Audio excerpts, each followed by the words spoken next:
મિત્રો આજે સાંભળીએ એક સમજદાર શેઠ અને તેમની ચતુર વહુની કથા. ધનપાલ શેઠનું નામ દૂર દૂર સુધી જાણીતું હતું. દૂર દેશાવર સાથે એમનો વેપાર ચાલતો હતો.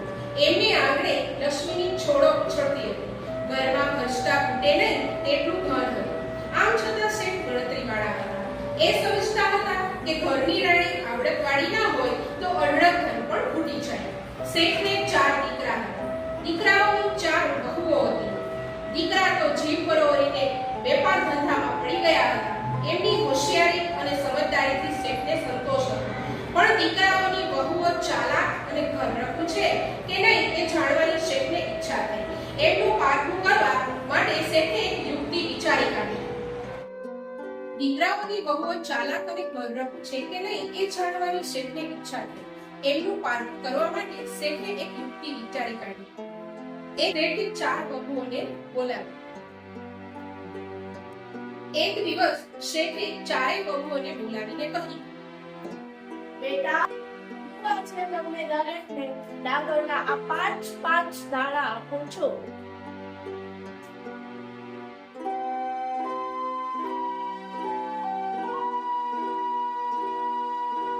પણ પાને દાણા પાછા માંગીશ, માટે એ દાણા જતન કરી સાચવી રાખજો.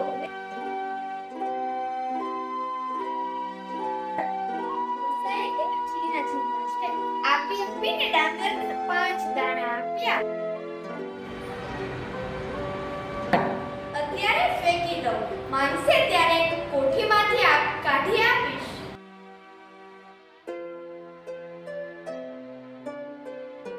દાણા બારી બહાર ફેંકી દઈ એ નિરાતે સૂઈ ગઈ.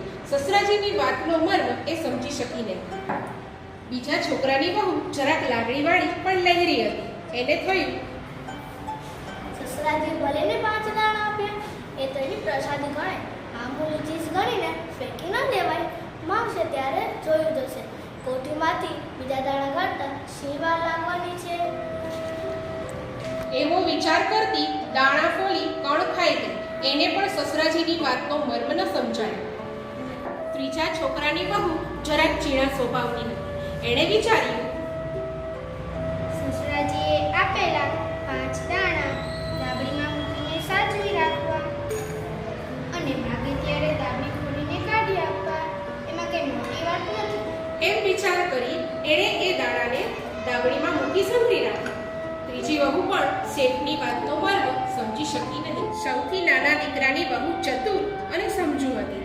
એને થયું, સસરાજીની વાતમાં કઈ ઊંડો મર્મ હોવો જોઈએ. આ દાણા સંઘરી રાખવા એ વાત તો સાચી, પણ સંઘરેલા દાણા વખત જતા બગડી જાય. આના કરતા આ દાણા ખેતરમાં ઉભરાવી દઉં તો કેવું? કણમાંથી મણ થતા અનાજને કેટલી વાર અને સસરાજીને પણ જરૂર ગમી જશે. આમ વિચાર કરી એણે આ 5 દાણા પોતાના પિયરમાં મોકલાવીને ગોવરાવ્યા. એક સાલ ગઈ, બીજી સાલ ગઈ, પાક પાકતો ગયો ને વહુ એને ફરી ગોવરાવતી ગઈ. આ રીતે પેલા દાણા વધતા જ ચાલ્યા. પેલી 3 મોટી વહુઓ તો આ દાણાની વાત પણ ભૂલી ગઈ હતી. પણ ચોથી વહુને તો આ વાત હર હંમેશ યાદ રહેતી. પછી એક દિવસ શેઠે 4 વહુઓને બોલાવીને કહ્યું, બહુ બેટા, ચાવર અડવા આવો.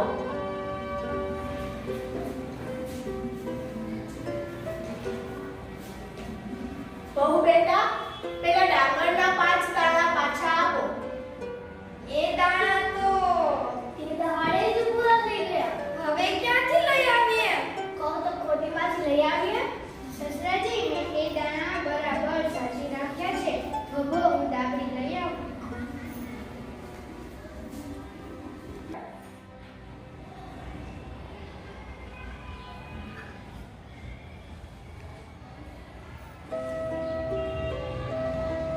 નાની વહુ આ બધું જોતી ધીમું હસી રહી હતી.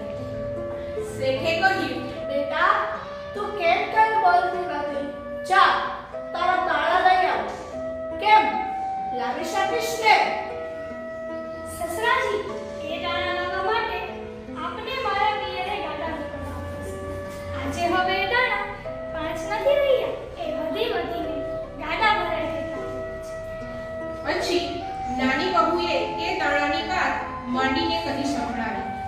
કહી ધનપાલે ત્રણેય મોટી વહુઓને કહ્યું, તમારા શ્રમમાં આ નાની વહુ ખરેખર ચતુર છે.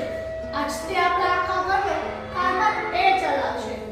તમે સૌ એના શાણપણનો લાભ લેજો. અને પછી શેઠ નાની વહુ તરફ જોઈને બોલ્યા, બેટા, આજથી પોતાના કારમાં તારે સાચવવાનું છે. મને ખાતરી થાય છે કે તું આ ઘરની લક્ષ્મી છે. તારા હાથમાં આવેલી સંપત્તિ બધું તેજ જશે.